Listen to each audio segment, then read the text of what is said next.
Ilang araw na naman kami pinahirapan ng aming wifi. Apakahirap na walang internet, Day. Naku, lalo't nagko-content ka, plus yung anak mo nag-work from home. Paano masasagot ang mga incoming online calls? Pero in fairness sa Converge, ang bilis na responde nyo sa reklamo namin ngayon. Shoutout nga pala kay Kuya Repairman/lineman ng Converge kanina. Apaka mabusisi niya kasi bukod sa chinek niya yung pinaka-box ng aming wifi dito sa loob bahay, chinek niya rin yung linya sa harap bahay namin. At i-chinek niya rin yung linya ng aming wifi sa mismong labasan kasi naikwento ko na nung nakaraan may taga-Meral kong gumagawa at that same day nawalan din kami ng koneksyon ng wifi. O diba, napaka-responsive ni Kuya. Sana laging ganyan kayo, Converge. Sabi ni Kuya, nakataob na daw yung aming box dun sa labasan kaya inayos na rin niya. Unlike sa mga dating repairman ng Converge na pumupunta rito, yan lang i-check nila yung box na nasa loob ng bahay namin. Yung sa labasan, hindi na nila yun i-check. Or baka yun lang talaga ang diferensya that time. Pero almost every month naman, Converge, laging may problema ang internet connection namin. Bakit ganon?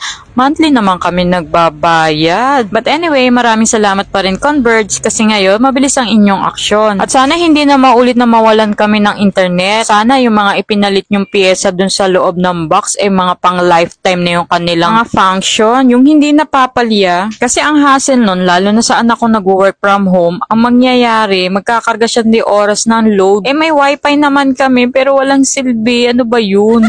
At kanina rin, tinuruan ako ni Kuya paano mag-speed test. Punta lang ng Google, then search lang yung OOKLA, tap yung speed test by OOKLA, and then tap ko yung go, then allow. Sa mga ganitong part, aaminin ko medyo inosente ang inyong mom si Apple, pero kung may chance na matuto, why not? Oops, laki pala ng Mbps na in-apply ng anak ko. Siguro 200 to. Haya na nga, nakapag-case in Rachel na ang aking aling maliit, hindi na totopakin.